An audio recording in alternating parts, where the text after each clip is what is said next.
Wow! Time sure flies when you're having...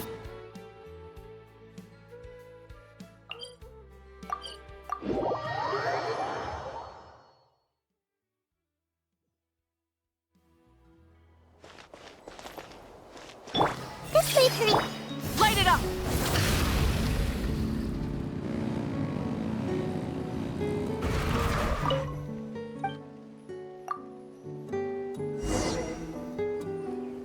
Morning, traveler. Morning, Paimon. Thought I'd come over and say hi, puffer, floaters, and all. Morning, Mualani. That was last night. I got a good night's... Here, take this. It's your... Wow! Thanks, Mualani. That was so nice. When it comes to helping people, a good guide always thinks one step ahead, right? Oh, and speaking of work, I guess our vacation's almost over, huh? Probably for the best. If I don't head back soon, I'm worried my little doggy won't even remember me. And after talking to the others, it seems some are missing their families. Others are going through dandelion wine withdrawal, I guess. Even Chaska seems to be feeling it.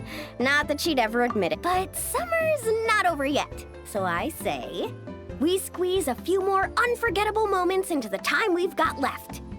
Like another group photo. Hey!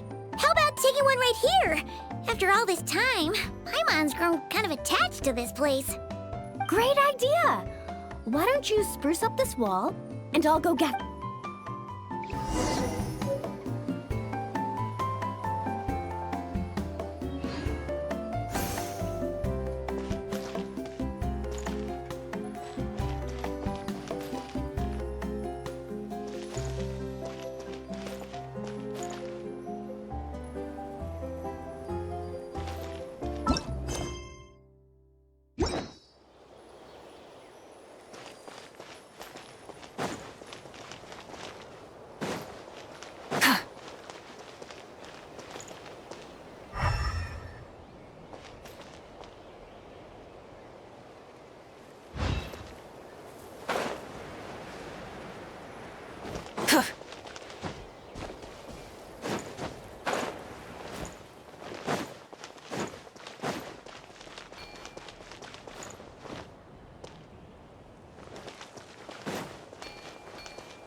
gonna take a picture together. Oh, not bad, not bad. You're all looking full of energy this morning. Not a trace of bedhead or dark circles in sight. Whoa, you even look out for stuff like that?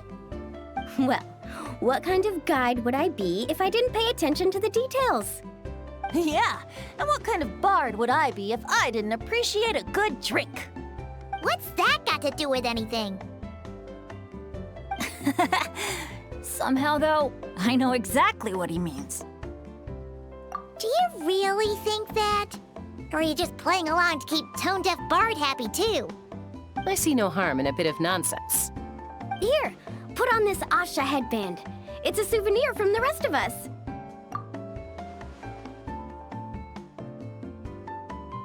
It really suits you. Alrighty then. 3, 2, 1. Paimon? Sorry. All that nonsense has got Paimon's head muddled. Her mind's gone completely blank. Don't want it all to end. Are you worried once you... How the... Paimon... Don't worry, Paimon. Summer's sure to come, even though we'll all... Bennett's becoming quite the talk. Well... Your tone would suggest otherwise. Why don't we just give it another try? Yeah, let's do... What should we shout? Sounds good. 3... Lucky Star! So, what are your plans for the future, Bennett?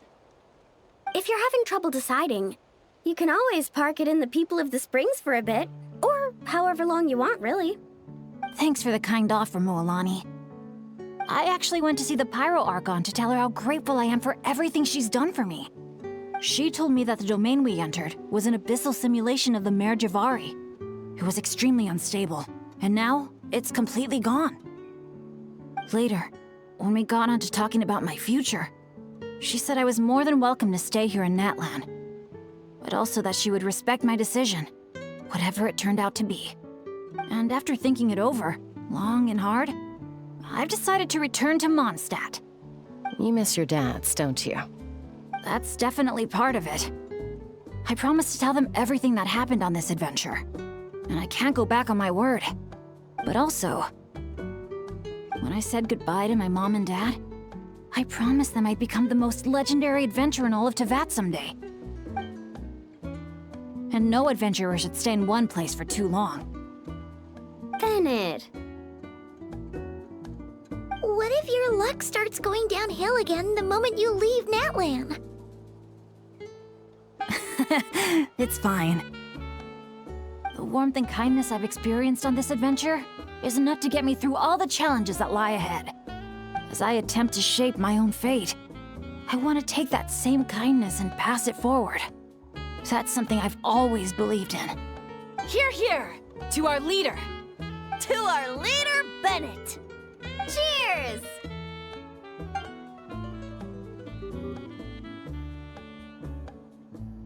This is gonna be another all-nighter, isn't it? The fun never stops! No. Go get some rest now, guys. And seeing as you've still got the energy, I'll leave the cleanup to you, Mualani. Huh? Why me? Traveler, perhaps you could join me for a walk? I know a great spot.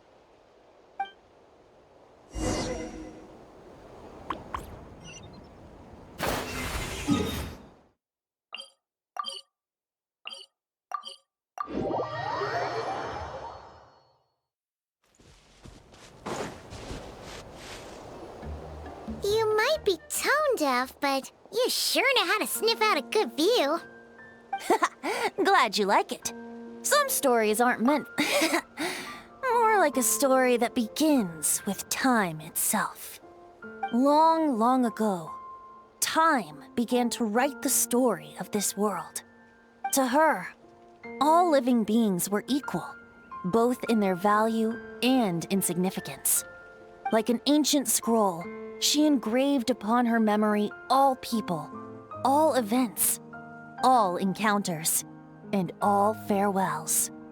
Back then, as an animal spirit, I had a chance encounter with Time at the Thousand Winds Temple. Hearing my wishes, she entrusted me with fragments of her power and authority. Sounds like you've heard the story of Time in the Wind before. Charming, isn't it? Through the memories engraved in rituals, poems, ruins, and ancient texts, the same beings she considered so insignificant have met her, time and time again. So, this is the story you wanted to share? More like the prologue. The corruption of the Mare Javari is tied to time itself. To put it another way, it is a calamity present in every moment that will ever be. Unlike Time herself, I have always cherished many wishes in my heart. 500 years ago, to prevent the corruption of the Mare Javari from spreading beyond Tenochtitlan, I blew it off the timeline, turning it into the wind. Oops, seems like I may have confused you. If you're asking about how the Mare Javari disappeared from Tenochtitlan 2 or 3 decades ago, there may be someone else better suited to tell that story. The Mare Javari has been the bearer of too many stories that weren't meant to be its own. I merely played a part in one of its chapters. And the choice I made 500 years ago came with a price. Some souls were unable to return to Mondstadt as a result, while others stayed to settle in this land, merging with the Monitu to become the Asha we see today. So the reason you're here in Tenochtitlan is because... Correct. I'm here to collaborate with the current Pyro Archon, Mawika. Correct again. The flame was our signal. Only by having Mawika open a rift between that space and the true Mare Javari could I sneak in and bring back all the souls who wish to return. As for my little trick of bringing back memories as well, it's not the first time I've pulled that off. Mawika also mentioned that you were planning to introduce us. Looks like I beat you to it, huh? I was glad to discover that she shares my love for fine wine. Well, it really took it out of me for a few days. In fact, I still feel pretty dead on my feet even now. Oh, really? But thinking of all the Aether mead and dandelion wine still left to drink, I suppose I can hang in there a little longer. You don't look that tired to Paimon. So, don't think you can just pull out that little excuse and we'll suddenly foot all your bills. Oh, how you wound me, Paimon. You'll hook me up with some good liquor, won't you, traveler?